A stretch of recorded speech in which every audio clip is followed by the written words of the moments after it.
Si me pueden confirmar si escuchan bien el audio también, por favor, ahí por el chat o por su audio también. Se escucha, profe, súper bien. Excelente, muchas gracias, muchas gracias.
Y se están conectando los compañeros.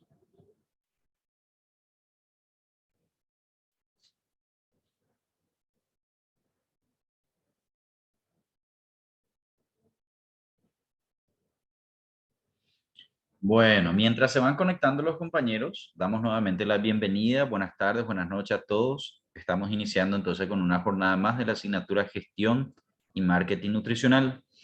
Bueno, nosotros para hacer un recuento mental, ¿qué fue lo último que estuvimos conversando en las jornadas anteriores? Ustedes recordarán que habíamos iniciado, por ejemplo, con el punto número 1, que era selección del tema, donde habíamos dicho nosotros en esa jornada, elegir un tema que sea innovador, un tema que aporte un beneficio a la comunidad y un tema también que sea dentro de las pequeñas y medianas empresas, que esté dentro de esa categoría desde la envergadura de la inversión, por supuesto. Posteriormente a eso dijimos, cuando yo voy a elegir una idea de negocio, tengo que aprender a identificar cuál es la necesidad que estás queriendo solucionar, que está queriendo, digámosle, satisfacer. Esa es una pregunta clave que yo me tengo que realizar, porque de allí parte una serie de estrategias que yo voy a ir diseñando. Entonces, allí dijimos, hay que elaborar un planteamiento del problema, donde yo empiezo a describir cuál es la problemática que en este caso este proyecto quiere atender, quiere solucionar, quiere satisfacer. Esa era una cuestión entonces que estuvimos conversando en esa jornada. De allí entonces dijimos, se desprenden algunas preguntas, que son las preguntas de investigación, ¿verdad? Estas preguntas son unas preguntas que van a estar guiando el desarrollo de la asignatura, el desarrollo del proyecto, del trabajo en sí. Posteriormente, hablamos de objetivos. Estos objetivos son las acciones que nosotros estamos comprometiéndonos como equipo investigador para poder llevar a cabo, para cumplirlo. Entonces, esas son cuestiones que habíamos dicho en las últimas jornadas. ¿Qué más después estuvimos trabajando? A ver, ¿me recuerdan qué fue otro punto que ya pudieron ya elaborar?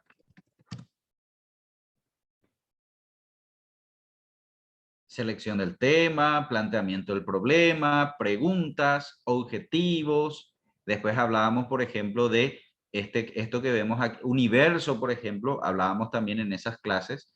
El universo es aprender a dimensionar un poco cuál es mi campo de acción. Yo voy a estar ubicado en Presidente Franco, pero de manera directa o indirecta puedo llegar a afectar Ciudad del Este, Hernandarias, Mingaguazú. Entonces, a eso llamamos universo, ¿verdad? Ese entorno cercano que vos podés acceder de cierta manera con el tiempo, ¿verdad? Con acciones apropiadas, acciones que vayan dirigidas a través de una estrategia comercial positiva. Esto te permite, por supuesto, poder crecer, hacer crecer tu zona de impacto. Y hoy con la tecnología nosotros hablábamos que esto es realmente muy relevante, está dentro de las posibilidades actuales. La tecnología ha logrado romper la barrera del espacio y el tiempo, así que no pasa nada. Nosotros podemos fácilmente conectar con clientes de otra ciudad, de otra zona y ampliar nuestro campo de acción. Entonces, luego empezamos a hablar sobre estudios preliminares. Dijimos aquí, estudios preliminares son aquellos estudios que tratan de recabar la zona de impacto. ¿Cómo está actualmente? ¿Qué es lo que se tiene? ¿Con qué se cuenta? ¿Qué tenemos a disposición en la ciudad, en el barrio, en la zona donde vos querés ubicarte? Y allí empezás a hacer un relevamiento de datos, ¿verdad? Bueno, existe competencia que están ofreciendo realmente este tipo de productos, pero están trabajando de esta y esta y esta manera. Entonces, este proyecto pretende diferenciarse ofreciendo una alternativa que va a estar marcado de acuerdo a las siguientes diferencias y pautas. Y empiezo a explicar entonces allí, porque allí yo ya debo de hacer entender que este proyecto es innovador, porque si allí yo no puedo explicar, existe competencia, hay empresas que venden algo similar y yo no puedo explicar cómo me voy a diferenciar de ello, hay un problema entonces. Tu proyecto no es innovador entonces. Ese es un problema, entonces tenés que saber ya responder esa incógnita. ¿Cómo me diferencio de la competencia? Es un factor clave que habíamos dicho en la primera jornada. Estudios preliminares, entonces ya habíamos conversado. Después también la justificación. Llegamos ya a conversar también en clase. La justificación es exponer todas las razones que nos consideren válidas, aquellas razones que nosotros consideramos que son de trascendencia, importancia. Puede ser, por ejemplo, el beneficio que va a recibir el cliente, el paciente, al obtener este producto, este servicio. Puede ser también desde el punto de vista de los inversionistas, cuál es el retorno que se va a tener. Entonces, la perspectiva de que el resultado va a ser positivo y por ende vamos a ganar, vamos a tener un buen retorno, ¿verdad? Y eso es positivo también y es una justificación también para el proyecto desde un punto de vista cuantitativo. Por lo menos, yo les había dicho, por lo menos elaborar por lo menos una hojita de justificación, porque es una parte vital del trabajo, ¿verdad? Y por lo menos tenemos que tener por lo menos una hojita, por favor. Eso es lo que yo les pediría a ustedes para que puedan elaborar y redactar. Recuerden que cuando trabajamos o que cuando hacemos un trabajo académico, siempre hay que expresarse en tercera persona, de manera apropiada, no utilizar el lenguaje en primera persona. Entonces, cuando vos estás hablando en estudios preliminares, no me digas, salimos a hacer una investigación y vimos tal cosa. No, háblame en tercera persona, ¿verdad? Se realizó una investigación preliminar. Al finalizar dicha investigación, se pudo visualizar los siguientes resultados. Y empiezo entonces a explicar, pero siempre en un vocabulario apropiado, técnico y en tercera persona. Eso es lo que se pide, ¿verdad? Porque estamos ya hablando de cuarto año de la carrera universitaria, ¿verdad? Donde nosotros ya tenemos que tener ese lenguaje, ¿verdad? Me están siguiendo con ese punto, ¿verdad? No sé si es un punto que ya les había comentado o es recién ahora les estoy comentando. Sí, profe, te estamos siguiendo. Están haciendo ese punto, ¿verdad? Perfecto, excelente, les felicito entonces. Seguidamente, clase pasada también yo ya le empecé también a publicar algunos materiales que hablaban, por ejemplo, sobre la visión y misión. Vamos a hacer un repaso. ¿Qué es la visión? La visión de una empresa es una declaración que indica hacia dónde la empresa se está yendo, cuál es el futuro, cuál es la proyección que esta empresa tiene de su organización para un plazo. Generalmente se solicita que se elabore a mediano o largo plazo. Quiere decir, para el ámbito empresarial, el periodo corto es, por ejemplo, un año, hasta un año, meses. Ese es periodo corto. Mediano ya hablamos ya de 1 a 5 y largo ya es más de 5 años. Entonces se sugiere que la visión tenga por lo menos una proyección a mediano plazo, ¿verdad? De aquí a 1 a 5 años. ¿Qué es lo que nosotros queremos lograr? Se tiene que elaborar una visión que realmente inspire, que la imagen sea clara, que se conecte con el cliente, que el cliente diga, bueno, yo me identifico con ellos, ¿verdad? Porque a todos nos gusta una proyección positiva, ¿verdad? Una empresa que pone de sí lo mejor para salir adelante y satisfacer a sus clientes, ¿verdad? Entonces, ¿cuáles son algunas preguntas que yo puedo plantearme y responder para elaborar mi visión? Tenés, por ejemplo, ¿qué querés llegar a ser? Esa es una pregunta que puedes responderte. ¿Hacia dónde te diriges? ¿En qué nos queremos convertir? ¿A dónde queremos llegar? ¿Cuáles son nuestros deseos o aspiraciones? ¿Cuál es la imagen futura que tenemos de nuestro negocio? Esas son preguntas entonces que yo me puedo plantear y trato de responder y ahí voy construyendo entonces mi visión, ¿verdad? Repito, la visión es es una imagen a futuro que vos tenés de tu organización. Yo me quiero convertir en esto. Eso es, en este caso, visión. Y siempre la redacción tiene que ser primero visión y luego viene misión. Porque la visión, como dije, es una proyección. Acá yo les había colocado en el material, si ustedes recuerdan en el material, yo les había colocado, por ejemplo, algunas imágenes como ejemplo. McDonald's, por ejemplo, una empresa. Su visión es dominar la industria global de servicios alimenticios a través de la satisfacción del cliente. Bastante importante porque ellos ya hablan luego de un dominio global y yo creo que no están muy lejos, ¿verdad? Porque McDonald's existe en casi todos los países, en las ciudades principales de cada país, hay un local de McDonald's, ¿verdad? Y realmente se han posicionado, ¿verdad? Han logrado establecerse como una empresa referente y líder en el sector de comidas rápidas. Y bueno, aunque ustedes no crean, esto empezó de abajo también. No crean que de la noche a la mañana McDonald's ya se convirtió en una empresa multimillonaria. No. Seguramente las primeras visiones que tenían hablaban de la ciudad donde que querían dominar la ciudad donde estaban, luego el estado, luego el país y luego salieron afuera.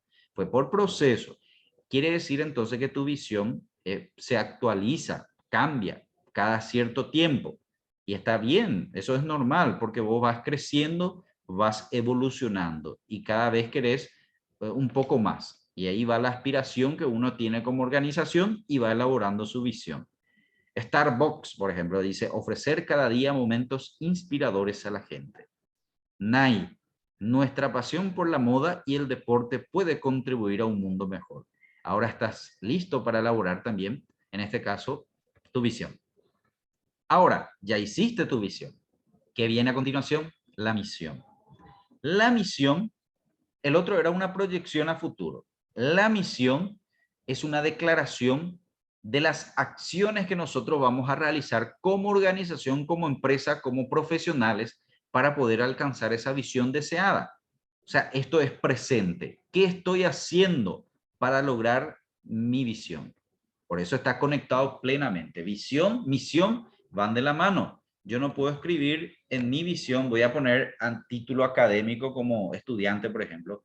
Yo soy estudiante de nutrición y digo, visión, culminar la carrera de aquí a 5 años como mejor egresado de la Facultad de Ciencia de la Salud de la Universidad Privada del Este. Fantástico está mi visión. Misión, asistir de vez en cuando a clase, ausentarme cuando llueve, entregar algunos trabajos y otros trabajos no. ¿Qué tal va a estar nuestra coherencia? A ver, ayúdenme. ¿Está bien eso o no está bien? No, profe. Evidentemente vamos hacia el sentido contrario, ¿verdad? Yo dije que quiero lograr esto, pero sin embargo mis acciones no acompañan lo que yo estoy queriendo lograr. Por eso se dice entonces que la visión y la misión deben ir de la mano, no hay alternativa. Tu visión es tu futuro, tu misión es tu acción presente. ¿Qué haces hoy para lograr el futuro que deseas mañana? Por eso entonces hay que plantearse algunas preguntas también. ¿Quiénes son nuestros clientes? Entonces pensar en los clientes. ¿Cuáles son nuestros principales servicios o productos? ¿Cuáles son nuestros mercados? ¿Cuál es nuestra tecnología? ¿Cuáles son nuestros valores? ¿Cuál es nuestra diferencia ante los competidores? ¿Qué nos preocupa de nuestra comunidad y qué nos preocupa de nuestros trabajadores? Son algunas interrogantes que vos podés utilizar para hacer un análisis y elaborar tu misión. Y acá tenemos entonces, en coherencia al ejemplo anterior, visión de Nike, McDonald's, Starbucks. Acá vemos entonces McDonald's su misión. ¿Se acuerdan que visión decía dominar el mercado global con, en el sector de gastronomía? Esa era su visión. Ahora, ¿cómo lo va a hacer la misión? Servir con rapidez un menú limitado de comida caliente y apetitosa en un restaurante limpio y que sea agradable para el cliente por un buen precio. Ahí está.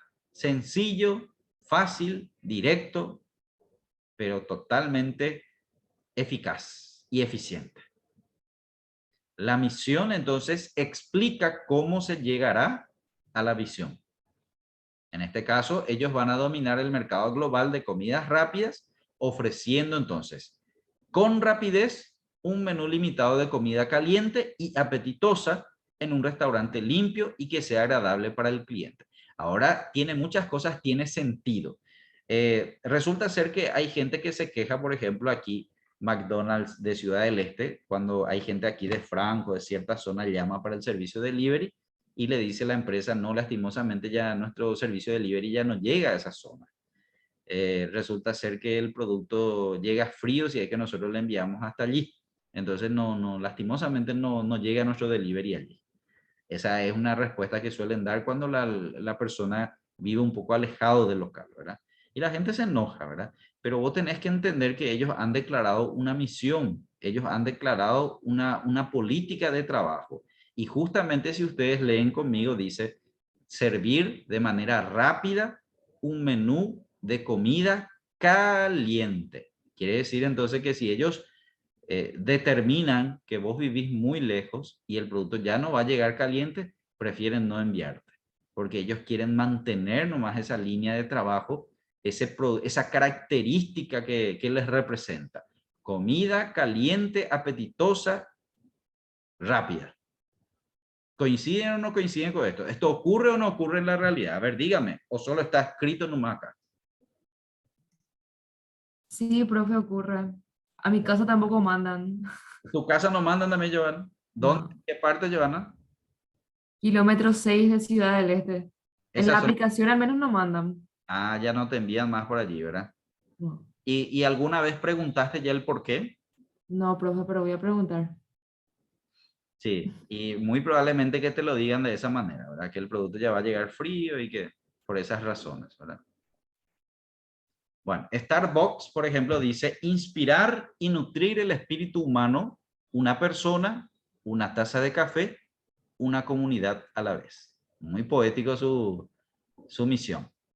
Nike, llevar inspiración e innovación a cada atleta del mundo. Si tienes un cuerpo, eres un atleta.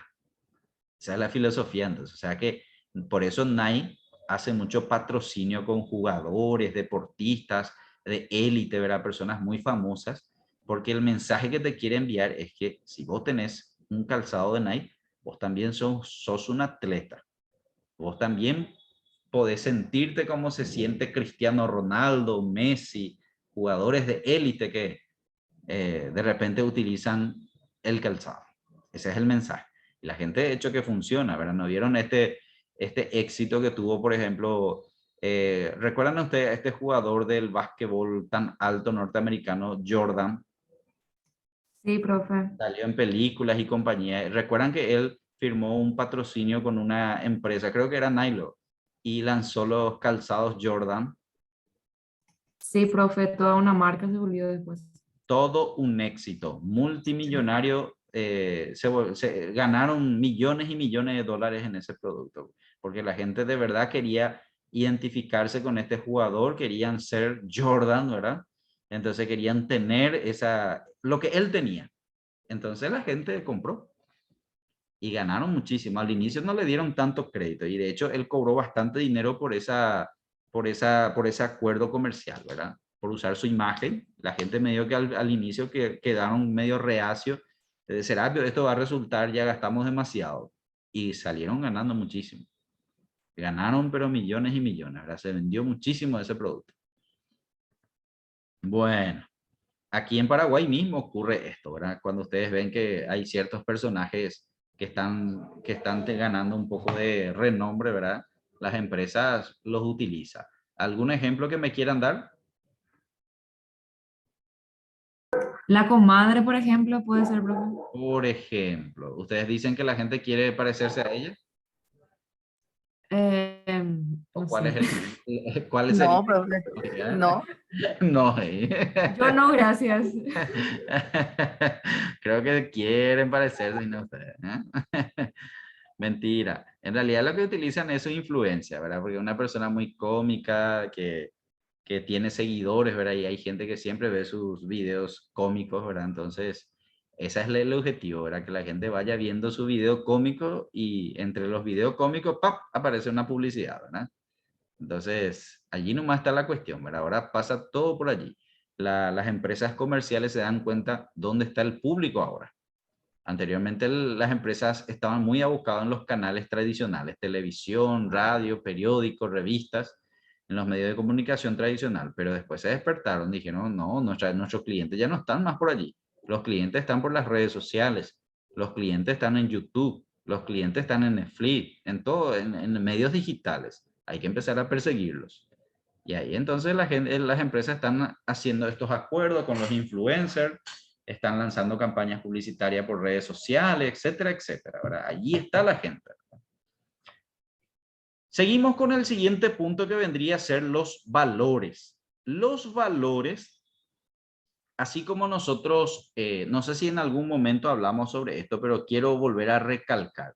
Una empresa hoy día, según los expertos y autores del ámbito empresarial, recomiendan que tenga un triple objetivo actualmente, que ya no solamente sea meramente comercial, hay que crear empresas que sean sostenibles, sustentables. ¿Qué pasa, gente? Pasa que el hombre en el siglo XIX no se ha preocupado tanto por su medio ambiente, simplemente se ha preocupado por el comercio y empezó a devorar muchos recursos naturales. Empezó a devorar, a destruir su medio ambiente sin tener en cuenta las consecuencias, con tal de lograr un objetivo económico. Por eso que hoy se habla de empresas sustentables, ¿verdad? Empresas que sean amigos con su medio ambiente. De allí viene la filosofía del triple objetivo. O sea, responsabilidad social empresarial, llamémoslo también si quieren, ¿verdad? ¿Y qué dice esta filosofía? Que vos tenés que estar preocupado, por un lado, por las ganancias que efectivamente uno invierte para ganar, no para perder. Por el otro lado, por el bienestar de su entorno, en el sentido de sus trabajadores, sus clientes, estar comprometido realmente a favor de estas partes que juegan un papel muy importante en el proceso empresarial comercial. Y también te dice que tengas un compromiso con tu medio ambiente, con tu comunidad puede ser también, ¿verdad? Podés hacerlo para allí. Es importante entonces que vos elabores una escala de valores con los cuales vos te comprometes para poder transmitir a través de proyectos, que vamos a hablar después también sobre eso, más adelante, pero tienen que estar enlazados con tus valores. Entonces vos de repente vos me puedes decir, mira, mi valor es, ¿qué puede ser? La responsabilidad, la puntualidad, el compromiso con la calidad, el compromiso con el medio ambiente. Y vas citando entonces una escala de valores. ¿Cuáles son aquellos valores que a vos te representa como organización o como empresa? Y de hecho que tiene que eso reflejarse en tu actividad cotidiana. No puedes decir, mi valor es el compromiso con el cliente. Y después viene un cliente a hacerte una consulta, una queja, ande de maltratar al cliente. O agarrás y le maltratás, perdés la paciencia, lo retás, etcétera, etcétera. Evidentemente hay una incoherencia entre lo que vos decís que es tu compromiso y lo que vos estás haciendo en la realidad, ¿verdad? De ahí viene entonces la importancia de que los valores realmente reflejen el sentido de la empresa. ¿Qué es lo que la empresa quiere transmitir a sus clientes, sus trabajadores y la comunidad? Yo asistí, siempre recuerdo un caso de una empresa que era de una empresa de mensajería de estadounidense que tenía un lema, el cual era tu producto siempre debe llegar a tiempo, tu encomienda. Esa era la filosofía, ¿verdad? Y ocurrió en una ocasión que un producto quedó, tenía que salir hoy en tal hora para tal destino, y el repartidor, el funcionario, no se percató y se quedó, y ya salió el vehículo, ya se fue. Entonces la empresa se percata de este incidente y viene la siguiente situación. ¿Qué hacemos? Y ustedes saben que agarran y contratan una avioneta que lleve un paquete, imagínense, un paquete para entregar al destino donde tenía que llegar en la hora y en la fecha que se prometió que se iba a entregar. Por un paquete se alquiló una avioneta, que le costó carísimo, evidentemente. Salieron perdiendo en esa entrega, no hubo ganancia, porque el costo del combustible, el piloto, el avión, supera ampliamente lo que es enviar un paquete. Y yo les pregunto a ustedes, ¿por qué piensan que esta empresa actuó de esta manera?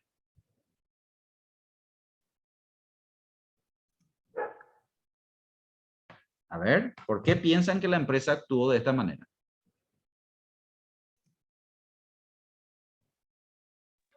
Por su filosofía, profe, ¿Su filosofía, de Olga? mantener la paz, sí, de Sí, mantener su calidad de trabajo, de entrega.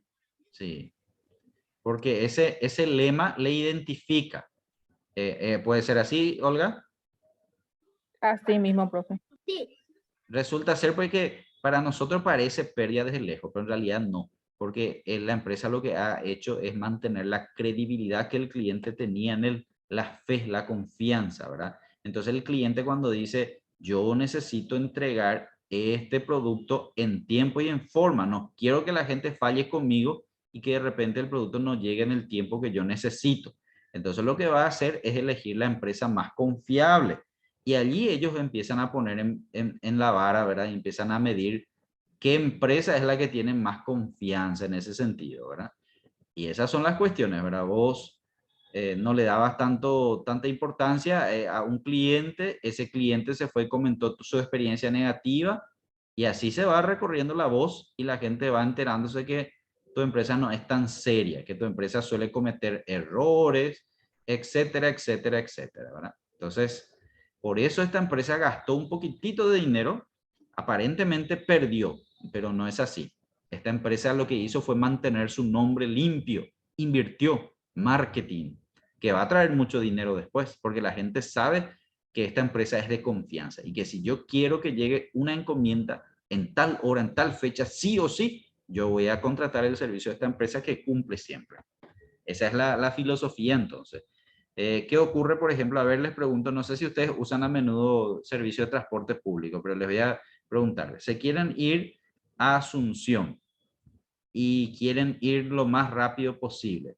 ¿Qué colectivo van a tomar? Nuestra Señora. Nuestra Señora. ¿Y después otro? Yo viajo mucho, profe, a Asunción y el que nunca me falló es Nuestra Señora. Y por eso siempre le elijo. Nunca te falla en Sí, hacerte llegar. sí, ¿Pero te hace llegar rápido o no? sí, me hace llegar rápido. Ya. Tienen un Perfecto. itinerario que cumplen. Exacto. ¿Y quién más? ¿Qué más? Crucero del Este me dicen también acá, profe. Yo no uso, pero acá me están diciendo. Crucero del Este. Ah, ya. Sí. Muy bien. ¿Y cómo se llama un colectivito chiquitito que es rápido como no sé qué cosa? Yo Burucuyá, di, no sé. Nunca San usaron, Luis. nunca usaron ese colectivo chiquitito de risa, por ejemplo. Qué antiguamente peligro, era San risa, Luis. pero risa creo que ya no está más, profe. Sí, pero ¿se acuerdan cuando funcionaba? Sí, risa, el Ese era chico el que número uno. volaba. Ese era San el número, Luis, La Guaireña también parece que era. pero ninguno le superaba a risa chico. No, risa llevaba como 10, 12 pasajeros nomás luego. Sí, ese era poquitísimo, ¿verdad? Era cantidad reducida, pero la velocidad que tenía era impresionante, ¿verdad? Entonces la gente ya identificaba entonces a ese colectivo que si estaba apurado, lo tomaba ese colectivo, ¿verdad? Ahora, si vos tenés tiempo, querés llegar con tranquilidad, con seguridad, que no te quedes por el camino. Entonces la gente ya va optando por, como dijo ahí la compañera Johanna, Nuestra Señora de la Asunción, ¿verdad? Que son empresas que ellos no superan una velocidad X. Por ejemplo, está prohibido que ellos superen 90 kilómetros por hora. Van a mantener ese kilometraje, pero sí o sí continúan y van rumbo, ¿verdad? Entonces te hacen llegar en el tiempo que ellos pactaron de que iban a llegar. No es el más rápido, pero es el más seguro. Entonces esa es la filosofía que ellos mantienen, ¿verdad? Bueno, esas son cuestiones entonces que ustedes se dan cuenta cómo la gente y el cliente identifica a las empresas por una filosofía que ellos mantienen, ¿verdad? Y acá en Alto Paraná, ¿qué colectivo es el alocado? A ver, ¿cuál es el colectivo rápido y que o todos los son así? Burkuyá, profe. Tres Tres Fronteras. fronteras. De frontera. Tres Fronteras con su música. Ah, ya, hay una característica ya entonces, ¿eh? Bueno, ahora hubo, ¿cuál era la empresa que quedó descalificada y que ya no puede trabajar? Que están volviendo a pintar para hacer fingir que es de la otra empresa. No es Ciudad Jardín, Sí, profe, parece que sí. es una empresa de Ciudad del Este que tuvo un problema por desperfecto mecánico y ocasionó un accidente que derivó a una consecuencia fatal, ¿verdad? Y fue descalificada la empresa y ahora los colectivos que estaban en esa línea están mandando a pintar para que trabaje para otra empresa, ¿verdad? Al final son los mismos colectivos otra vez. Bueno, seguimos, gente, con lo siguiente, que vendría a ser la meta cuantitativa. Estamos haciendo un fuerte repaso de todo lo que ya estamos haciendo, ¿verdad? La idea mía es que ustedes puedan entregar este borrador ya para la primera prueba parcial que nosotros tenemos que tener en este mes de abril. Entonces yo les pregunto a ustedes, ¿ustedes consideran oportuno el 21 o el 28 para la primera prueba parcial? Ayúdenme, por favor. ¿Qué dicen ustedes?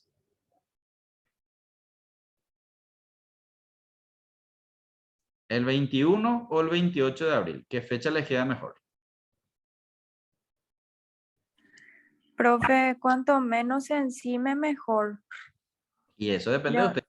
Yo estoy atento a sus disposiciones. Si ustedes dicen queremos aprovechar esta Semana Santa, ponernos al día y después ya rendir, fantástico. Porque el próximo jueves nosotros no tenemos actividad debido a la Semana Santa, ¿verdad? Entonces vamos a Profe, tener un tiempo. ¿y ese va a ser nuestro examen? Le estaba comentando, nosotros vamos a validar, vamos a hacer 10 puntitos de cuestionario y vamos a entregar los puntos hasta los puntos desarrollados, el trabajo en borrador, y eso va a valer 5 puntos. Voy a colocar los indicadores y la entrega del trabajo hasta esos puntos desarrollados vale 5 puntos. Y tu cuestionario, selección múltiple, falso verdadero, emparejamiento, te vale 10 puntitos. ¿Ese va a ser por plataforma el cuestionario? Sí, va a ser por plataforma ambas situaciones, tanto el formulario, el cuestionario como la entrega del trabajo en PDF. 15 puntos va a ser entonces la primera parcial. Yo creo que el 21 está bien, no sé qué dicen las compañeras. Y vamos a escucharle a la gente. El 21 dicen ya 2 personas. Yo creo que el 21 también, porque 27 tenemos fisiopatología adultos. Ya tienen otra materia. entonces sí, 21. 21. Sí, el 21 está bien. Excelente. Entonces dejamos así, a vuelta de Semana Santa, entregamos el trabajo y también hacemos una evaluación conceptual y teórica de lo que ya estuvimos conversando. Recuerden que todos los materiales están en la plataforma. Es cuestión de ir leyendo, dándole una lectura. No va a ser cosa de otro mundo, es algo sencillito. Ustedes saben que esta materia es más de producir y menos teoría, ¿verdad? O sea, aquí lo que finalmente va a tener peso en nuestra asignatura es la elaboración del plan de negocio, ¿verdad? Que va a ser el resultado de como examen final ya la presentación, ¿verdad? Pero hay que ir ganando tiempo. Entonces, de allí viene la importancia que ustedes ya entreguen esta primera parte para esta primera parcial y que ya tenga un puntaje de 5 puntos, ¿verdad? Bueno, la meta cuantitativa, gente, vendría a ser, en este caso, cuando yo establezco un objetivo medible, palpable, un objetivo que yo pueda evaluar si realmente estoy alcanzando o no estoy alcanzando.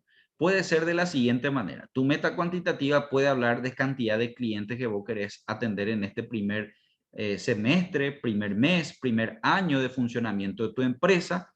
Puede ser de cantidad de productos que querés fabricar, cantidad de productos que querés vender, cantidad de servicios que querés prestar, etcétera, etcétera, etcétera. Porcentaje del mercado que querés ya agarrar en los primeros meses, primer año de vida. Esa es una meta cuantitativa, un objetivo cuantitativo que te ayude a establecer objetivos y a exigirte a vos como emprendedor para aumentar tus resultados para poder alcanzar esa meta. ¿Qué pasa cuando la gente, vos conversás con algunos emprendedores y le preguntáis, ¿qué tal estamos yendo? Te escogen, le decís, ¿verdad? Y te dice la persona, y todo bien, a veces estamos bien, a veces mal, pero ya se te dicen, estamos ahí. ¿Y qué significa eso? ¿Verdad? Que la persona muy probablemente no tenga metas, no tiene objetivos, no se establece un objetivo cuantitativo de cuánto quiere vender este mes, qué monto, qué porcentaje quiere aumentar de manera mensual, etcétera, etcétera. No se establece esas metas. ¿Y qué ocurre? La empresa está ahí, se deja estar. A veces le va bien, a veces le va mal, pero no, si no hay un plan, si no hay un objetivo, vos no podés controlar los resultados. Y al no controlar los resultados, no podés aplicar acciones correctivas para mejorar tu situación. Entonces, eso es lo que pasa. Sin embargo, por el otro lado, vos hablas con otro emprendedor, comerciante, profesional y le preguntáis, ¿qué tal estamos yendo este mes? Y vos sabés que este mes estamos bastante complicados. Vos sabés que tenemos que alcanzar 50 millones de ventas este mes de marzo y ya estamos ya a la mitad de marzo y todavía no alcanzamos ni 20 millones. Está bastante lento y bastante difícil la cosa.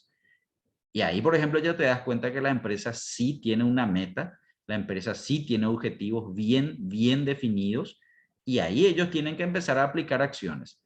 ¿Cómo van a solucionar esa situación? Bueno, vamos a reforzar la fuerza de venta, vamos a capacitarle más a los vendedores, vamos a contratar más vendedores, vamos a cambiar a nuestros vendedores.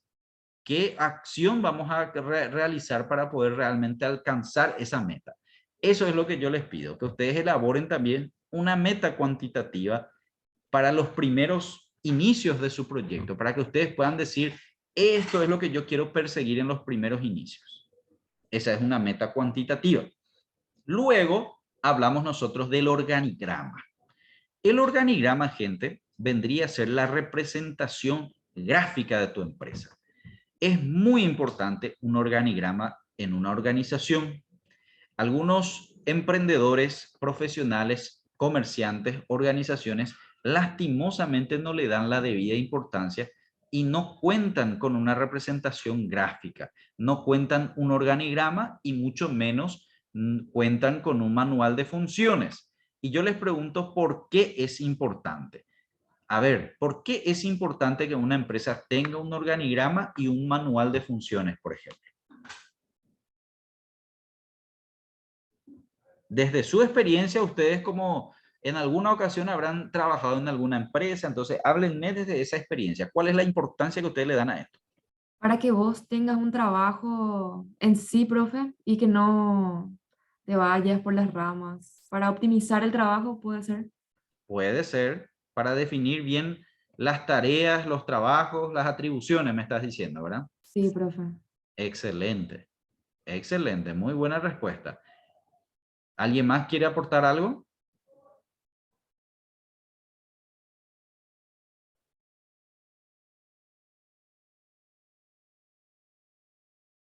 La importancia de un organigrama y un manual de funciones primero va por allí, como dijo la compañera.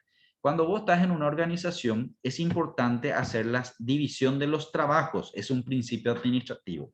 Que cada uno tenga su puesto, que cada uno tenga las funciones que va a realizar, de qué manera, que cada uno tenga bien definido quién es su encargado, a quién le tiene que reportar, que cada uno tenga entonces sus atribuciones, sus responsabilidades, tiene que estar a cargo de valores, custodio, personas, equipos, etcétera. Todo eso tiene que estar bien claro, bien definido desde el primer momento.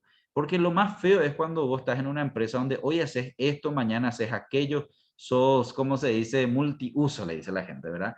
Algunos ya se ríen. Está bien que vos seas polifacético y tengas esa habilidad de adaptarte, pero una empresa tiene que estructurar sus trabajos, porque de lo contrario, la gente se tira la pelota cuando las cosas no funcionan bien. Hubo un error, hubo un problema, No, ese no es mi trabajo. Ese, yo la vez pasada ayudé nomás, hice nomás yo un ratito, pero no es parte de mi función. Y la gente se tira la pelota, ¿verdad? Entonces, eso no debe ocurrir. Ustedes ya tienen que tener un puesto bien definido, bien estructurado, con funciones principales ya bien definidos. Y también saben qué pasa. Estoy trabajando con un gerente de esta manera. Mañana cambia el gerente, viene otro gerente, y como no hay un manual de funciones, un organigrama bien estructurado, este nuevo gerente cambia totalmente el sistema de trabajo. Todito cambia. Y tenemos que cambiar y adaptarnos, y cada encargado, jefe o supervisor o gerente que venga, tiene una nueva política de trabajo. Y todo se cambia. Entonces, eso es lo que ocurre, gente. Cuando vos no tenés un manual de funciones. ¿Alguien ya pasó por esa experiencia?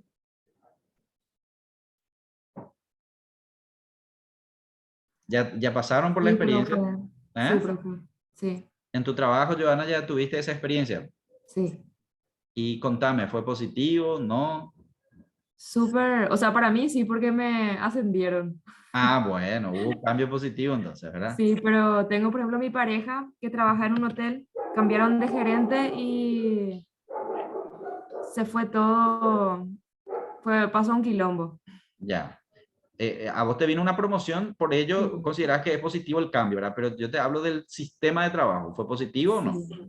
No, profe, porque se desorganizó y Muchas cosas cambiaron de la noche a muchas la cosas mañana, ¿verdad? cambiaron. Sí, Lo cual dificultó el proceso de cambio. sí. Eso también hay que entender, gente, que vos no podés venir de la noche a la mañana a implementar un cambio de 180 grados, ¿verdad? Vos tenés que ir de manera gradual. Hoy lograste esto, mañana lográs aquello. Y vas haciendo un cambio para bien de a poco. No podés pretender que la gente cambie de la noche a la mañana. No funciona eso. Vas a ir a chocar y lo que vas a generar es sencillamente una cuestión de roces, una cuestión de ambiente tenso. La gente se va a pelear, la gente te va a discutir. Hay mucha gente cara dura que no quiere aceptar el cambio. ¿O estoy equivocado, John? Sí, profe, no quiere aceptar. Eso es lo que menos queremos, adaptarnos al cambio. Precisamente por eso se cambió todo, porque antes había mala organización y vino una persona preparada a Ujú. cambiar todo. Pero costó. Costó muchísimo. Sí. Porque viste que todo tiene su proceso. Primero hay que sensibilizar, hay que diagnosticar, hay que hacer relevamiento de datos para ver qué están haciendo, cómo están haciendo, y de a poco ir demostrando entonces la importancia del cambio, ¿verdad? Y ahí Sí, ir profe, y justamente eso hizo quién funciona más en tal lugar y en tal lugar, y ahí se fueron cambiando. totalmente, ¿verdad? Un Sí, diagnóstico total lo que hizo entonces. sí. Un trabajo arduo, dicho sea de paso. Bueno, entonces, gente, el organigrama sirve para todo eso.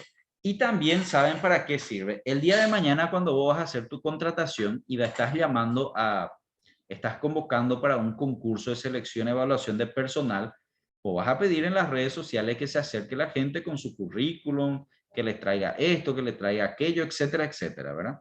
Y allí vos necesitas especificar qué requisitos vos necesitas pedir. Necesitas que tenga estudio formado del colegio, de la universidad, necesitas que tenga experiencia previa, necesitas que tenga conocimiento de tecnología. ¿Qué necesitas? Y eso tiene que ir directamente relacionado con el puesto y las funciones que va a cumplir dentro de la empresa. Entonces, de allí viene la importancia de tener un organigrama y un manual de funciones bien estructurado. Te va a servir muchísimo. O vas a hacer una convocatoria, llamar a concurso para selección de personal, y ahí vas a usar todo eso. Vas a tener que pedir entonces antigüedad mínima de experiencia en tal rubro, que tenga un curso, que tenga capacitación en tal área, que sea egresado de la carrera de nutrición, estudiante de los últimos años, etcétera, etcétera, etcétera. Todo eso vos lo tenés que evaluar al momento de llamar la convocatoria, el concurso. Luego, habíamos hablado entonces de determinar el tamaño ideal de la empresa. Esta es una filosofía muy interesante, el tamaño ideal de la empresa. Voy a comentar un caso. Vamos a imaginar que yo alcancé una platita de, no sé, 1.000 millones de guaraníes por circunstancias de la vida y Entonces, tuve la siguiente situación. Idea de emprender un negocio, hago un diagnóstico y quiero montar una empresa. Esta empresa entonces los voy a montar y yo me apresuro y agarro y me lanzo, pero a gran escala. Yo digo, tengo 1.000 millones de guaraníes, voy a invertir todos mis 1.000 millones de guaraníes porque el que invierte mucho, gana mucho. Esa es mi filosofía, ¿verdad? Entonces, sin embargo, armé una empresa gigantesca con muchos funcionarios, pero en los primeros meses de vida ya me doy cuenta del error que cometí. Había sido, las ventas no son tan altas, la demanda no fue tan alto. Vendo, pero no vendo tanto como para sostener todo ese gasto y costo operativo que yo ya me monté. Y qué feo queda cuando una empresa abre gigantesca y después tiene que ir achicando, achica, para poder sostener sus gastos y sus costos. Horribles. Lo mejor es empezar chiquitito y vas creciendo de acuerdo a la demanda, ¿verdad? Por eso de allí viene esa filosofía. Esta es una teoría que nos dice el señor Zapat Nasir, un autor referente a lo que es elaboración de planes de negocio. Él nos dice justamente eso, que a vos lo que te tiene que interesar es el valor neto, el resultado final. No es lo que vendés, no es lo que gastás, sino cuánto te queda finalmente. Y allí es donde vos determinás tu tamaño óptimo. Si va a ser una pequeña empresa, si va a ser una mediana empresa, si va a ser una gran empresa, si va a ser un microemprendimiento. Para ello hay que tener en cuenta una serie de factores. Por un lado, lo primero es tu demanda. ¿Cuántos clientes vos crees que vas a tener por mes, por semana, por día, por año? Y de allí viene, bueno, vos me decís, uff, cliente tengo de sobra, demasiado, mucho. Ah, fantástico, entonces clientela no es un problema. Entonces, hay que mirar ya otro elemento. ¿Cuáles son los otros elementos? Recursos, capital disponible, mano de obra disponible. ¿Tengo suficiente plata para montar una empresa grande? Había sido no, entonces voy adaptando. Esas son las variables que vos vas a ir definiendo para elaborar entonces el tamaño de tu negocio. ¿Me están siguiendo hasta aquí? ¿Algún comentario? Sí, profe, súper. A ver. Ningún comentario.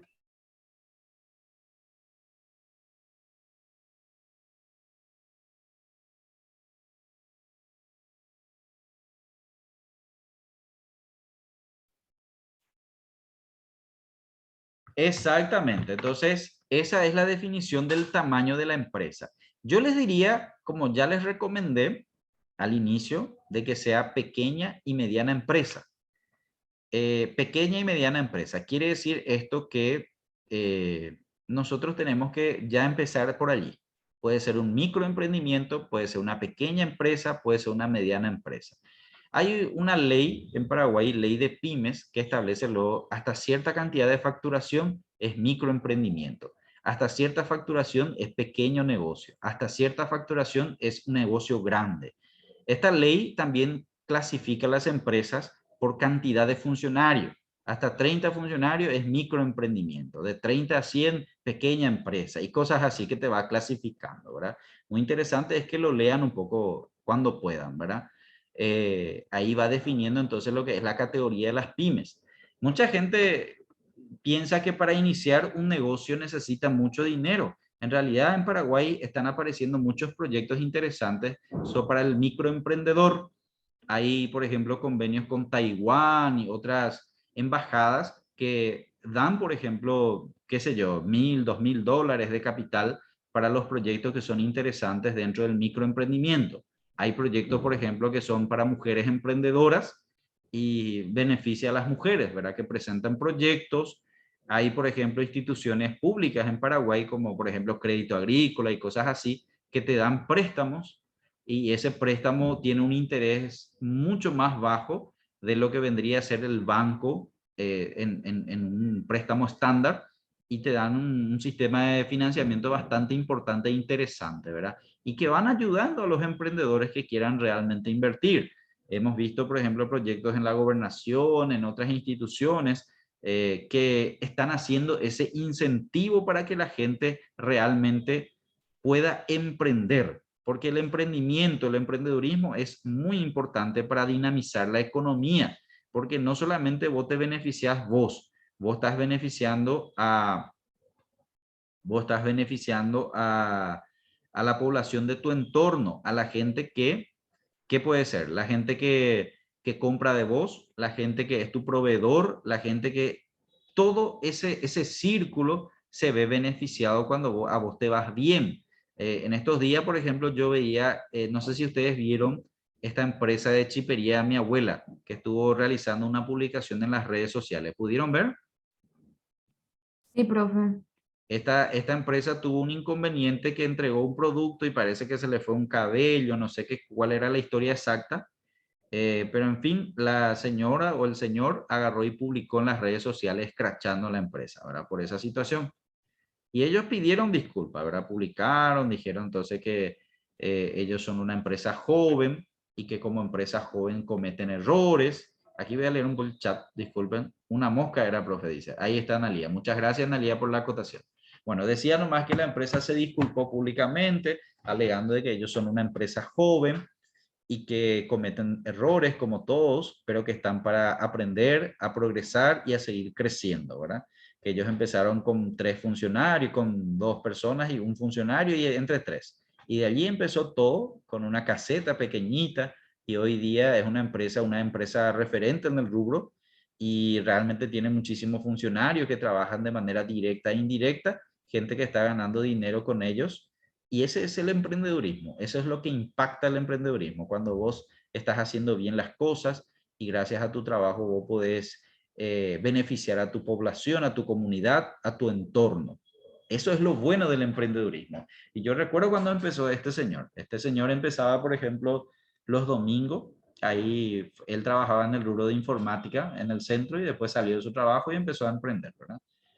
Él trabajaba ahí en frente a la iglesia, en el área 2.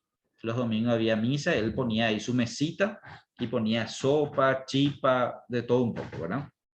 Y era justo que enfrente había siempre un señor que vendía remedios para tereré toda la vida. Y la gente siempre pasa por allí y se detiene y compra el remedio, etcétera, ¿verdad? Y más con la gente que sale de la misa, entonces la gente ya venía a comprar las chipas, sopa, etcétera, etcétera. Y así empezaron, en una mesa con mantel, etcétera, etcétera, y luego fue creciendo, luego empezaron a comprar vehículos para repartir, más vehículos para repartir, más vehículos para repartir, y así, así, así, hasta empezar a hoy día a tener su propio edificio, ¿verdad? Ustedes conocen la historia también, ¿verdad? ¿Suelen ver? Sí, profe, justamente leí también en la publicación ¿Te gustó la explicando lo que historia? pasó. Sí. Y realmente ellos, calculo yo que empezaron hace 10 años aproximadamente. Ese es el tiempo que más o menos les llevó estar donde están hoy día, ¿verdad? Y ese es el emprendedurismo. Ahí es donde radica la importancia, ¿verdad? Bueno, entonces, ¿qué más? Avanzamos. La capacidad entonces óptima es aquella donde el resultado final es el resultado más positivo. Si teniendo en cuenta la demanda, tus recursos, tus disponibilidades, entonces vos decidís invertir en un proyecto de mediana envergadura y te resulta positivo, ahí es donde hay más ganancia, fantástico.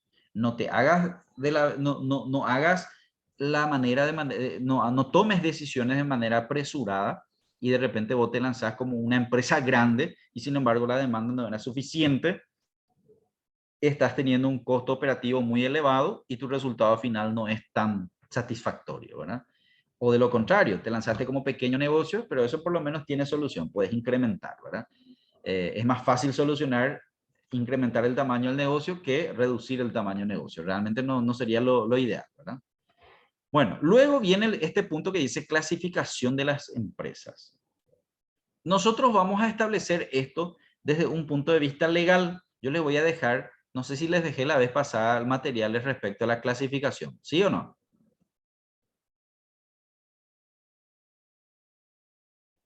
¿Les dejé o no? Para mí que profe está hasta el tamaño óptimo nomás. Hasta ahí nomás, ¿verdad? Bueno, hablemos entonces de la clasificación, gente. La clasificación de una empresa en Paraguay, desde el punto de vista legal, Existen varias categorías de empresas. En Paraguay nosotros tenemos la unipersonal, que es una empresa que está a nombre de una sola persona. Yo, Walter, me voy a abrir mi negocio y está solamente a mi nombre, ¿verdad? Esa es la forma más fácil de abrir una empresa. Hago la apertura de RUT en el Ministerio de Hacienda a través de la Subsecretaría de Estado y Tributación. Puedo hacerlo yo mismo o puedo contratar un contador para que me lo haga. Si yo no sé hacer, recomendación, contratar un contador que te asesore bien, ¿verdad? Porque ahí vos tenés que definir tu actividad económica, tu tributo, etcétera, etcétera, ¿verdad? Y si te equivocas en eso, después cuesta una enormidad actualizar, ¿verdad? Entonces, ¿qué ocurre? Después, por ejemplo, ya vienen ya los impuestos, los tributos, etcétera, como consecuencia. Vos en esta materia no vas a poder hacer una unipersonal porque ustedes están trabajando en grupo, en equipo. Y desde el momento que son 2 o más personas, ya es una sociedad. Así que en Paraguay existen varias categorías, pero las sociedades más utilizadas son la SA, Sociedad Anónima, que actualmente hubo un cambio en Paraguay, una ley que cambió y las acciones ya no pueden ser más anónimas, pero en el Código Civil sigue diciendo SA, así que se va a seguir utilizando esa nomenclatura, ¿verdad? Ahora tendría que llamarse sociedades comerciales, ¿verdad? Pero, ¿qué significa la SA? Que es una empresa que funciona a partir de 2 o más socios y está distribuido, dividido por acciones.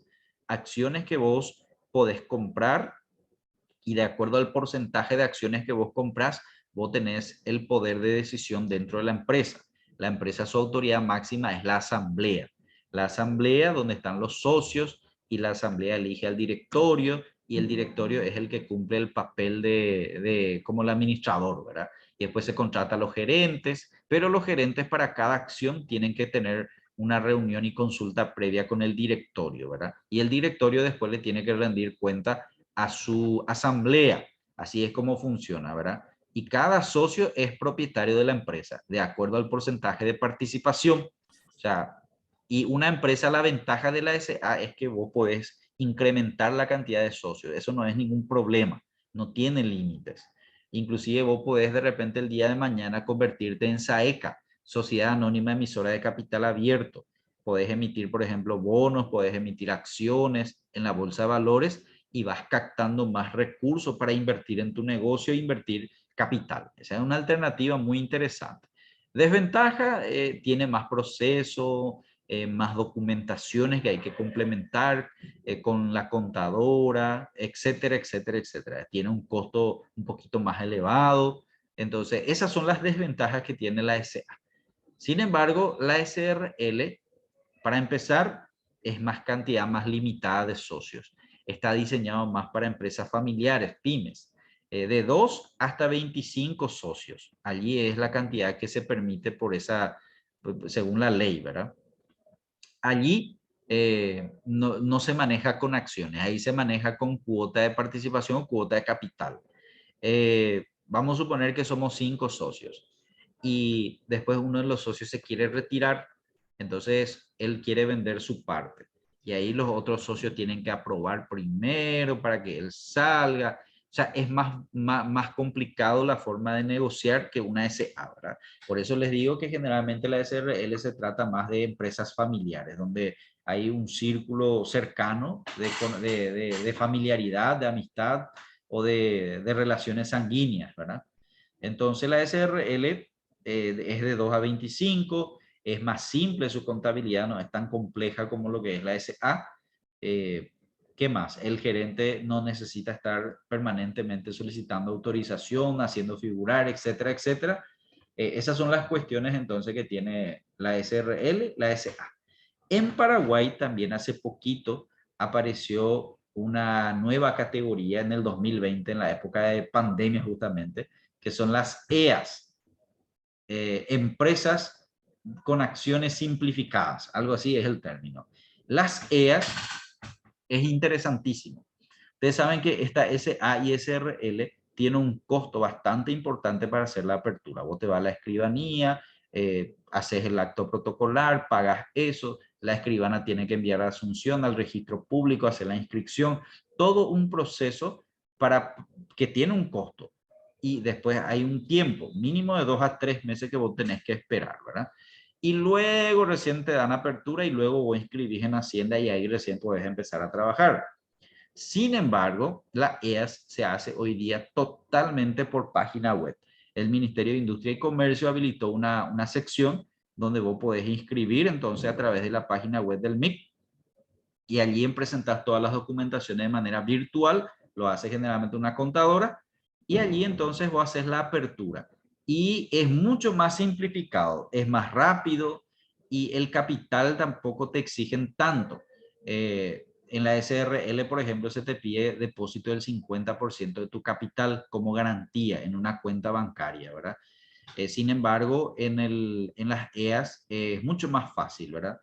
Vos podés abrir un negocio, por ejemplo, con 1 millón de guaraníes de capital. He visto, si ustedes entran en la página del MIT, van a ver la lista de las empresas que fueron creadas y su monto de capital. Y en realidad es así. Hay empresas que fueron creadas con 1 millón de capital, otras con 10 millones, otras con 100 millones, etcétera, etcétera. Muy interesante. Realmente estamos dando un paso importante en avance tecnológico y eso es lo que mucha gente ha criticado, los extranjeros han criticado de afuera, ¿verdad? Cuando ellos quieren venir a invertir acá es muy protocolar y se pierde tiempo y dinero a la hora de crear una empresa. Ahora con esta nueva modalidad, sin embargo, yo creo que van a dar un salto muy importante, ¿verdad? Las empresas van a poder montar de manera mucho más rápida y fácil, los emprendedores, ¿verdad? Bueno, esa es una tarea entonces para entrar a mirar un poco. Yo les voy a dejar unos materiales en la plataforma para que ustedes puedan mirar y hacer la comparación entre la SA y SRL, que son dos figuras muy tradicionales. Ustedes van a elegir entonces en este punto del proyecto qué tipo de empresa van a elegir y por qué. Esas son las cuestiones entonces que vamos a dejar allí plasmado. ¿Alguna duda, gente? ¿Tienen experiencia con relación a este tipo de sociedades?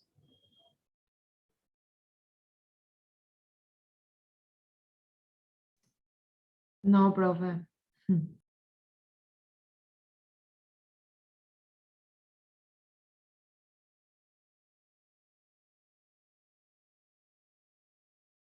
Bueno, pero entiendo, pero estamos para aprender, entonces eso es importante, aprender. Ok, ¿alguna consultita? A ver, Adriana, no le escuché casi hoy. ¿Qué tal por allí? Adriana Paiva está con nosotros.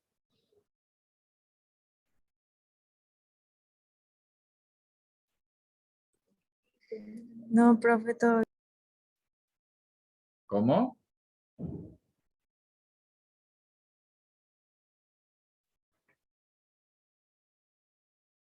¿Qué tal los demás compañeros? Ustedes casi no están teniendo compañeros varones, parece. ¿Hay compañeros varón? Sí, hay, profe, y te decía que no tengo ninguna consulta. Ya, ¿se está entendiendo bien entonces, Adriana? Sí, Ok, muchas gracias. Los compañeros varones, ¿algún compañero varón está Uno presente? nomás hay, profe. Uno nomás. Y justo no está presente, parece. Bueno, ¿cuántos son ustedes en realidad en la clase? Por lo general. Por lo general, profe, Ujú. 22, pero creo que en total somos 26. Ah, ya, correcto. Buen número es. Para un cuarto de nutrición ya interesantísimo ya es. Cuarto año ya estamos. Bueno, veamos el siguiente punto. La localización. Este es un tema muy importante, gente. La localización es otro tema del estudio técnico del proyecto. El estudio de la localización consiste en identificar y analizar las variables denominadas fuerzas locacionales, con el fin de buscar la localización en que la resultante de estas fuerzas produzca la máxima ganancia o el mínimo costo unitario. Este estudio normalmente se constituye en un proceso detallado y crítico debido a lo marcado de sus efectos sobre el éxito financiero y económico del nuevo proyecto. El problema de la localización se suele abordar en dos etapas: la macrolocalización y la microlocalización. Cuando yo hablo de macro, por ejemplo, podría decir, es la preselección de un área, zona geográfica de mayor conveniencia. Tengo que tener en cuenta criterios económicos, sociales, políticos, etcétera. Si yo les preguntara a ustedes, ¿dónde ustedes quieren instalarse? Y de repente me dice Maida, me dice Presidente Franco. Ok, Y yo le pregunto a Mayra, ¿y por qué presidente Franco? Ah, porque yo vivo allí. No es la respuesta que hay que dar, ¿verdad? Uno tiene que hacer un análisis técnico. Primeramente vos tenés que analizar Paraguay, ¿verdad? Así a nivel foco, lupa. Imagínate que le vas a explicar a un extranjero, ¿por qué querés montar en Alto Paraná? Entonces él miró así el mapa de Paraguay, ¿y por qué Alto Paraná? Y vos le vas a explicar por qué. Alto Paraná es una zona bastante pujante, después del departamento central, es el departamento con más movimiento económico, comercial, de servicios, productivo que existe a nivel país. Es una zona que está estratégicamente ubicado en la frontera, tiene contacto con Argentina, Brasil, etcétera. Hay mucha cantidad de personas, entonces ahí vos vas explicando un poco entonces la importancia que tiene la zona donde vos elegiste. Puede ser Alto Paraná, puede ser la ciudad específicamente. Eso es macro localización. Vos podés explicar su situación económica, su situación demográfica, qué es lo que representa beneficioso ese lugar para tu proyecto. Luego viene la micro, que vendría a ser el croquis exacto, la ubicación exacta de tu negocio. ¿Por qué elegiste esa avenida? ¿Por qué esa calle? ¿Por qué ese barrio? ¿Qué representa de positivo para tu negocio? No me digas, ah, no, yo tengo ahí un terreno. Ah, mi casa es ahí. No, hacemos un análisis económico. ¿Hay gente allí? ¿Hay clientes potenciales? ¿Hay transportes que llegan fácilmente? La gente de subirse el colectivo puede pasar frente a tu local fácilmente sin ningún problema. Cada una de esas cuestiones hay que definir. Entonces, lo principal es la pregunta, ¿circula por allí tus clientes o no circulan por allí? Esa es una pregunta que hay que responder. Si vos no analizás esto, podés cometer un error grave y elegir un local que no esté acorde al cliente que vos estás queriendo encontrar. Y evidentemente, hoy con la tecnología podés lograr que el cliente se vaya detrás de vos, ¿verdad? Pero hay que redoblar esfuerzo, hay que invertir en marketing, hay que invertir en campañas publicitarias para poder atraer al cliente. Y esa es una cuestión entonces que hace que vos redobles esfuerzo y nada. ¿Qué me dicen ustedes? A ver, ¿alguna experiencia con la equivocación de un local, por ejemplo, zona?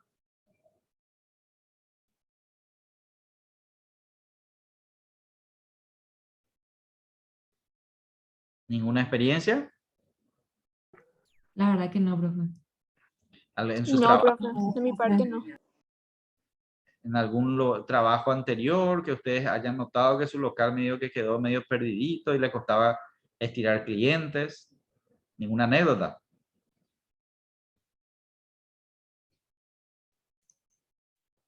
No puede ser arcoíris, profe. ¿Arcoiris de dónde, por ejemplo? De Ciudad del Este, del centro. Sí, ese estaba bien ubicado, porque estaba ahí zona tráfica, la gente pasaba por allí al salir de su trabajo, se iba caminando allí, colectivos pasaban por allí, ahora sí, si vos me decís Arco Iris, que está, por ejemplo, cerca de bomberos viniendo ahí, ¿qué tal ese lugar? ¿Qué tal Ya quedó ese lugar? no. Ese lugar a mí me dio la impresión de que estaba totalmente contramano, ¿verdad? Que la gente no tenía esa facilidad para llegar nomás ya al estacionarse. ¿Ustedes notaron eso? Sí, profe, porque ahí los autos andan muy rápido porque justamente es una bajada. Sí, Entonces no da para quedarse mucho. totalmente. Esa era la impresión que a mí también me daba. Que rapidísimo vos tenías que andar por esa zona y no daba medio de ese tiempo para que vos estés mirando si hay lugar y para estacionarte, ¿verdad? Y realmente ese lugar no tuvo tanto éxito, no tenía tantos clientes. No tenía tantos clientes como lo que es el centro, como lo que era ahí cerca del área 4, por ejemplo, ahí área 3, esa zona área 4, ahí también hubo bastantes clientes. Era una zona estratégica también, ¿verdad? Y esa es la importancia que tiene la localización, gente. La localización en realidad es un factor clave, como ya les estaba mencionando, dentro de la elaboración del plan de negocio. Ustedes tienen que definir porque allí van a destinar un presupuesto importante para campañas publicitarias y si está bien ubicado tu local, ya el esfuerzo es menos. Como yo les explicaba, por ejemplo, esos negocios que están allá en la peatonal del microcentro de Ciudad del Este, por ejemplo, ¿verdad? Me decía una señorita en una ocasión que cerca de su trabajo había un pequeño puesto así chiquitito donde se vendía helados y pagaban millones y millones de guaraníes en alquiler y era un puesto así pequeñito, chiquitito. Y la señorita decía, una locura era el costo de su alquiler y ellos pagaban, decía, yo quería saber por qué, siendo que hay muchos otros locales que son mucho más baratos. Y en realidad la respuesta es sencilla, porque ese local estaba muy bien ubicado y ellos podían vender a full su producto sin ningún esfuerzo, porque el cliente venía junto a ellos. Esa es la respuesta. Por eso entonces la gente paga un buen dinero por un local que está bien ubicado, porque eso trae como consecuencia la facilidad de conectar con el cliente. Cuando el cliente ya está pasándolo, caminando frente a vos ahí, es mucho más fácil la cosa que cuando tenés que estar estirándole, ¿verdad? Esa es la cuestión. ¿Estamos de acuerdo con esto? Sí, profe. Excelente, gente, excelente. Entonces, gente, yo voy a dejarle en la plataforma en la jornada de hoy una pequeña actividad con respecto a lo que es clasificación de las empresas, para que lean un poco el material complementario que quiero alzar ahora sobre la SA, SRL y hagan una diferenciación entre uno y otro tipo de empresa. Lo importante es que ustedes lean un poco. Yo sé que para ustedes es algo nuevo porque no va acorde a la naturaleza de su carrera. Por eso, más aún, ustedes tienen que leer y entender y estar al tanto de estas cuestiones para que cuando en un futuro ustedes quieran invertir en su negocio, en su local, en su consultorio, en su empresa, efectivamente ustedes puedan tomar decisiones acertadas, ¿verdad? Que la información es poder, dice, ¿verdad? La frase. Entonces, tenemos que conocer obligaciones tributarias, por ejemplo, el IVA. Ustedes saben que cuando vos abrís una unipersonal, ¿verdad? Imaginemos ustedes van a recibirse el día de mañana, son nutricionistas profesionales, pueden solicitar la apertura de su RUT y tener factura para facturar cualquier servicio. Y lo primero es el IVA. Eso es una obligación que ustedes van a tener que asumir. El impuesto al valor agregado, que es el 10% para el rubro de servicios. Quiere decir que por cada 1.000.000 de guaraníes que vos facturás, vos tenés que pagar a Hacienda 90.909. Se divide en 11 partes y ahí se saca su IVA. Entonces, a no ser que vos demuestres que en ese periodo de mes vos tuviste gastos que van relacionados con tu actividad, compraste materiales de limpieza, uniforme, qué sé yo, todos los gastos que van relacionados con tu actividad y resulta ser que cobraste 1.000.000, pero vos gastaste 500 u 800. Entonces se hace el cálculo sobre la diferencia, nomás ya lo que te cobra Hacienda, ¿verdad? Esas son las cuestiones entonces que ustedes van a ir conociendo, ¿verdad? Después fin de año ya otra vez viene el IRE, por ejemplo, el impuesto a la renta empresarial. Son dos tipos de impuestos distintos. Por un lado, el IVA en realidad no lo paga el profesional, no pagas vos como nutricionista. ¿Quién paga el IVA? Está pagando tu cliente, el que viene a consultar contigo, el que te paga la consulta y vos le diste la factura. A él es el que paga el 10%. Vos le cobraste a él y después tenés que declarar a Hacienda vos. Pero al final del año, mientras que vos seas prestadora de servicio nada más, vos solamente estás obligada o obligado a pagar solamente el IVA, a tributar el IVA. Pero imaginemos que tu trabajo te va bien y vos querés abrir ya un estudio más grande, contratar a otros profesionales para que vengan a trabajar contigo, montar equipamientos, maquinarias, etcétera, etcétera, y tu empresa creció. Allí vos ya vas a tener que tributar el IRE también, porque desde el momento que vos invertiste dinero para ganar más dinero, se llama renta el impuesto. Cuando vos sos profesional y tu conocimiento es el que te hace ganar dinero, es IVA solamente. Pero cuando vos invertís dinero para ganar más dinero, ya viene la renta. Y es al final del año, una vez al año, se paga otra vez 10% también sobre el resultado neto. Estas son las cuestiones entonces que va clasificando el contador para poder hacer tu cálculo. Pero vos tenés que conocer, vos no podés ser una persona que desconozca totalmente sobre esto porque cada día el sistema tributario se está actualizando, ¿verdad? Y puede ser que el día de mañana vos ya entres a tributar IRP, impuesto a la renta personal, que nuevamente es otro tipo de impuesto, ¿verdad? Entonces hay que manejar todas estas cuestiones. ¿O ya lo manejan, gente?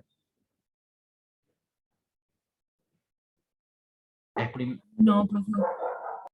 Esas son las cuestiones importantes, entonces, como futuros profesionales conocer, ¿verdad?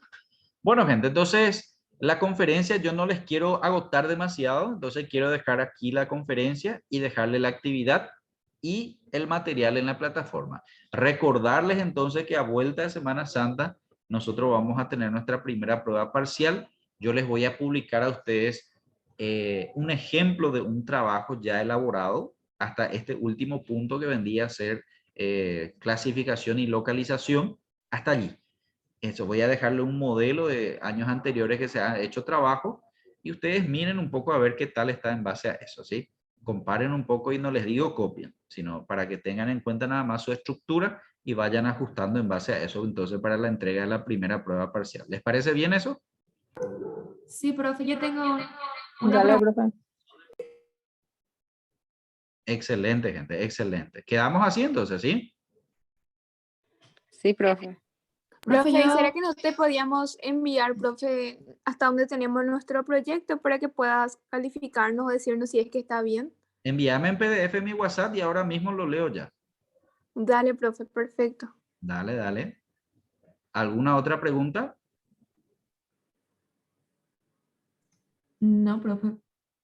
Todo claro entonces. Excelente, gente, excelente. Les agradezco mucho la participación de siempre, la conexión. Y bueno, seguimos en contacto, entonces que tengan una linda noche. Igualmente, Igualmente, profe. profe.